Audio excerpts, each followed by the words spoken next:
அது அரசியல் தான் தலைவா. அவங்களுக்கு இந்த படம் இப்போ கேசரி ரீமேக் தான், தெலுங்கு படத்தோட ரீமேக் தானே. அதுல என்ன பெருசா ஒரு விஷயத்த சொல்லிட போறாங்க? அந்த படத்தை பாக்குறனால மக்கள் அதுல இருந்து ஏதாவது ஒரு படம் வந்துச்சு, புரட்சிகரமான படம், ஒரு இனத்துக்கான படம் அப்படின்னு அதை பார்த்தோன்னே எல்லாரும் தீப்பந்தத்தை எடுத்துட்டு போலையே, கிடையாது. அந்த படம் என்ன சொல்லுதோ அதுல உள்ள கண்டென்ட் மக்களுக்கு எமோஷனலா கனெக்ட் ஆச்சுன்னா பார்ப்பாங்க, கேட்பாங்க, ரசிப்பாங்க, அவங்க வேலையை பார்க்க போயிடுவாங்க. இன்னைக்குள்ள சூழல் அப்படிதான். சோ ஒரு படம் என்ன பண்ணிட போகுது ஒரு படமா பார்த்தா? அப்போ இந்த படம் அவரோட படம்ன்றனால அவங்களுக்கு ஒரு அரசியலா தெரியுது, அவ்வளவுதான். ஐயா தலைவா ஹைப் குறைஞ்சது, பேனர் கூட ரிமூவ் பண்ணல தலைவா, அந்த அளவுக்கு தான் ஹைப் இருக்கு. இன்னுமே ஏத்தி இருக்காங்க. மெர்சல் படம் அப்போ அவரை பேர் வச்சு ஒரு பிரச்சனை பண்ணாங்க. இதே ஒரு இப்போ உள்ள மத்திய அரசு தான். மக்கள் என்ன பண்ணாங்க, அவன் வேலையை விட்டுட்டு தியேட்டருக்கு வந்தான் அவருக்கு சப்போர்ட் பண்றேன்னு. இதுவும் அது மாதிரி தான் நடக்கும். இப்போ கூட இதுக்கு இன்னைக்கு பொங்கல் ஹாலிடேஸ் தானே, நாளைக்கு பாருங்க எவ்வளவு ஃபுல்லா ஆக போகுதுங்க. எந்த படம்ன்றது முக்கியம் தலைவா. அது ஒரு ட்ரை மந்த்ல வந்தா கூட மக்கள் வரதான் போறாங்க. அவரோட படம் அது என்னைக்கா இருந்தாலும் மக்கள் லீவ் போட்டு வரதான் செய்ய போறான்.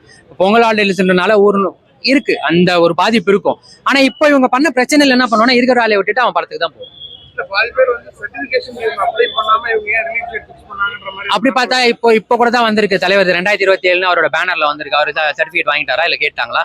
கிடையாது. இல்ல மோடி வந்ததுக்கு அப்புறம் சினிமா துறைக்கு அவர் ஒரு ஒரு ஒரு ஒரு ரிலீஸ் பண்ணாரு. அது என்னன்னா, அந்த மாதிரி சொல்லலாம். நீங்க ஆக்சுவலி ஷூட் போகும்போது இந்த மாதிரியான ஒரு கான்செப்ட்ல நீங்க கொண்டு போறீங்கன்றது உங்களுக்கு தெரியும். இது வரைக்கும் எவ்வளவு படம் ரிலீஸ் ஆயிருக்கு. அவரோட படம் லியோ ரிலீஸ் ஆயிருக்கு, கோட் ரிலீஸ் ஆயிருக்கு, வாரிசு ரிலீஸ் ஆயிருக்கு. இதுக்கெல்லாம் இந்த மாதிரி ஏதாவது இஷ்யூ வந்ததா? கிடையாதுல்ல. அஜித் படமா இருக்கட்டும், ரஜினி படமா இருக்கட்டும், கமல் படமா இருக்கட்டும், தலைவர் இப்போ பொங்கலுக்கு அவரோட டைம் டு லீட் இருந்தது, பிரச்சனையாச்சு. காவலன் படத்துல இதே டிஎம்கே கவர்மெண்டோட அவங்களோட படம் ரிலீஸ் ஆகுறதுனால அந்த படத்துக்கு பிரச்சனையாச்சு. லியோ படம் வரைக்கும் பிரச்சனை தான். ஏன்னா ஓப்பனிங் ஷோ கொடுக்கல, ஏர்லி மார்னிங் ஷோ கொடுக்கல, டிக்கெட் பிரைசிங்ல கண்காணிக்கணும்னு சொல்லி நிறைய கெடுபிடி எல்லாம் பண்ணாங்க. அவரோட படத்துக்கு ரெகுலரா வருது.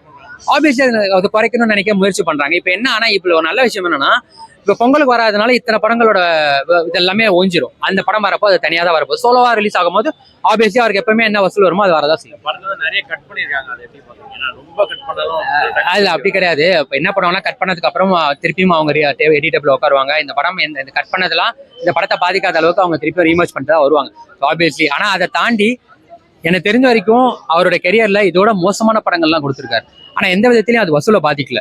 பீஸ்ட் படம் தான் இருக்கிறதுலே விஜய் ஃபேன்ஸ்க்கு பிடிக்காத படம். ஆனா சூப்பர் ஸ்டாரே மேடையில என்ன சொன்னார்னா, போட்ட காசை எடுத்துடும் எங்களுக்கு லாபம்னு ப்ரொடியூசர் சொன்னதா சூப்பர் ஸ்டாரே மேடையில கொடுத்துருக்காரு. ஸோ அந்த விட ஒரு மோசமான படமா வருமானது எனக்கு தெரியல.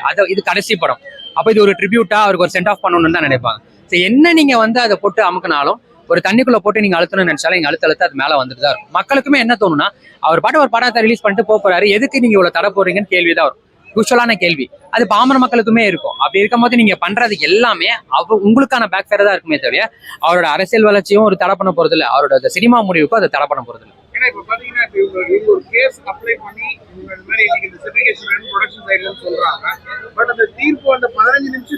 மேல்முறையீடு பண்றாங்க. நேற்று சுப்ரீம் கோர்ட்ல போட்ட உடனே அதுக்கு அடுத்து ஒரு இது வரைக்கும் நீங்க இந்த மாதிரி எங்கேயாவது நடந்து பாத்திருக்கீங்களா?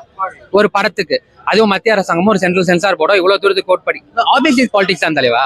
இப்ப நீங்க எவ்வளவு நாள் இதை தடை பண்ணி வச்சிருப்பீங்க? ஓகே, தேர்தல் டேட் அறிவிக்கிற வரைக்கும் வச்சிருங்க. அறிவிச்ச உடனே இந்த படம் வரக்கூடாது, அது ரூல். ஓகேவா?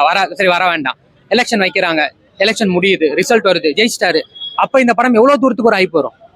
அப்போ நீங்க பண்ணது எல்லாமே என்ன ஆயிரும்னா, நீங்களே அவருக்கு கிஃப்ட் கொடுத்து தூக்கி கொடுத்த மாதிரி ஆயிரும்.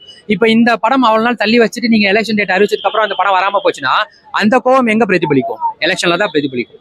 ஆப்வியஸ்லி நீங்க என்னன்னா, நான் எப்படியோ தோக்க போறேன், நான் தோக்கிறது உறுதி, ஆனா உன்னோட சந்தோஷத்தை நான் கெடுப்பேன்ற மாதிரி பண்றாரு. இன்னொன்னு, இந்த கோபம் ஆப்வியஸ்லி இப்போ உள்ள இங்க உள்ள அரசாங்கத்து மேலே மக்களுக்கு கோவம். சோ நான் ஜெயிக்கலன்னா நீனும் ஜெயிக்க கூடாதுன்ற ஒரு மென்டாலிட்டிக்குள்ள இந்த படத்தை வச்சு அரசியல் பண்றாங்க, அவ்வளவுதான்.